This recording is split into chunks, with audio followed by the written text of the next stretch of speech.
Hi mga kapalangga, DMR TV po. For today's video, magluluto tayo ng dahon ng ampalaya. Pure, yes mga kapalangga. Yes mga kapalangga, dahon ng ampalaya. Pure ampalaya. Gigisa lang natin siya para hindi masyado mapait. Good for diabetic person. Okay? Ayan.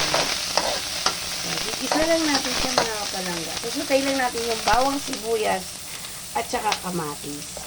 Then, pag-isa natin mamaya ng ampalaya, lalagyan natin ng yung kanyang sahog lang mga kapalangga ay isda. Okay? So, instead na bulang lang, design ko lang na siya ng konting mga kapalangga kasi yung ampalaya, alam niyo naman, medyo may kapaitan. So, ayan. Gigisa ko lang yung kating kamatis. Kahapon kasi mga kapalangga, nakabili ako ng dahon ng ampalaya. Worth mura lang. So, yun. Hindi ko siya agad naluto kahapon kasi nga nag-isda muna ako. Ayan. Patay lang natin yung kamatis hanggang sa lumabas yung kanyang oil ng kamatis. Then, maglalagay lang tayo ng cubes. Maliit lang na cubes mga kapalangga kasi yung alat is iniiwasan na natin. Yan na. Kanina, earlier, nagprito ako mga kapalangga ng isda. So, yung pinirito ko na yun yung sasahog ko dito. Okay? So, mga kalayamer, thank you so much everyone sa pag-support sa aking video, sa aking mga live. Mega love shout out po sa inyong lahat. Kahit hindi po ako nakaka-anak kasi busy masyado ng aking work. Huwag natin mag-work. So, kanina nahugasan natin yung ating ampalaya. Ilalagay na natin ang ating dahon. Oops. Ang dami na hukunin. Yan. So, marami yan mga kapalangga. Hindi natin ubusin ito kasi pag naano na ito mga kapalangga, kakaunti lang din naman. Ayan. Nabili namin ito mga kapalangga kahapon sa aming dinadaanan.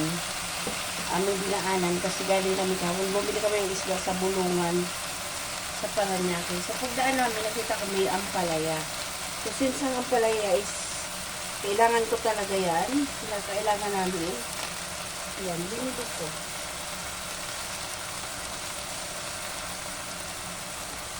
Bali, 3 tali is 50 pesos, di ba? Pero sa probinsya ito mga kapalangga, hindi na pinibili. Yan yung ampalayang, ito yung ampalayang mga kapalangga. Ampalayang ligaw. Yan. So, ang ilalagay ko lang dito mga kapalangga, yung kaninang cubes at saka konting patis. Wali ng patis. So, ayan. Balay patis. Para ano lang siya, lumasa lang siya. Pero kaunting-kaunti lang mga kapalangga. Para maiwasan lang yung alat. So, ayan. So, yan na yan mga kapalangga. Kasi naglagay na ako kanina ng cubes. Shrimp. Okay. So, kasi hindi ko muna siya gagalawin mga kapalangga kasi sabi nila once magluto ka daw ng ampalaya kailangan nakasmile. Nakasmile na si Leamar. So yan na, takpan muna natin mga kapalangga. Saglit lang naman ito mga kapalangga, takpan ko lang. Okay, yan. Okay, check natin mga kapalangga. So ayan, yung dahon kasi ng ampalaya mabilis lang naman mga kapalangga maluluto yung mga dahon-dahon. So, ayan. Hindi na natin siya masyadong anuhin. Basta yan na. Huwag lang muna natin gagalawin. Hayaan natin siyang maluto ng kusa niya. Sa sarili niyang tubig, mga kapalangga. Kasi, the more na inano mo yung hinalo mo siya, na hindi pa siya totally luto, yung kanyang dahon, is medyo may kapaitan. So, ako naman, wala naman ako sa akin yung pait. Okay lang sa akin ng pait. Sanay na ako sa pait. Okay? So, takpan lang ulit natin. So, check ulit natin mga kapalangga. Yan na. So, ayan. Pwede na siguro yan. Pwede na siguro haluin natin ito mga kapalangga. Medyo ano na naman.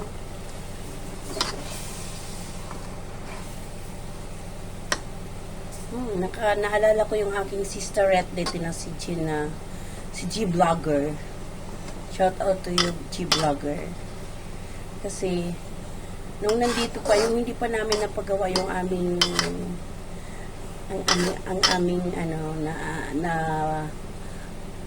nabiling bahay sa Pag-ibig. Sa harap namin nagtatanim pa kami nito ng mga ganitong garden.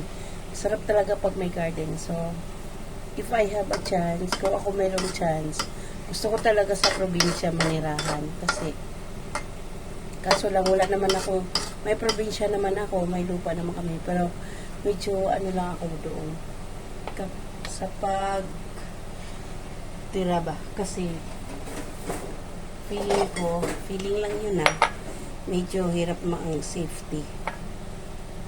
Ayun, so hihimay-himayin ko lang yung fish galore para hindi masyado mabulto. Kanina pinirito na ni Liamer yung isda na aking isasahog dyan. Ay, Lord. Salamat. Marami pa rin akong ginagawa up to now. Gumagawa ko ng aking exam kasi kailangan kahapon. Supposed to be kahapon yung aming deadline. So, hindi ko naabot yun kasi may inayos pa ako kahapon. Diba? Sana all na lang talaga. So, kunting isda lang ang lalagay ko dito mga kapalangga. Kasi kanina, may ano na naman na siya. Fish, ano ba yun? So, ilalagay na natin yung ating hinimay na isda mga kapalangga. Ayan. Pahaluin lang natin siya. Ating hinimay na isda. O, diba? Sarap mabuhay sa probinsya mga kapalangga. Kung meron lang mapagtaniman. Diba? O, ayan. So, ayan mga kapalangga. Luto na yan.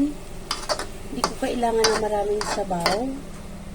Okay na yan mga kapalangga. Ang palayang ligaw to mga kapalangga. O, diba? So, yun. Luto na mga kapalangga. Thank you so much everyone sa support. Lagi. Bye. See you around mga kapalangga. God bless. Liamer TV. Salamat mga kapalangga.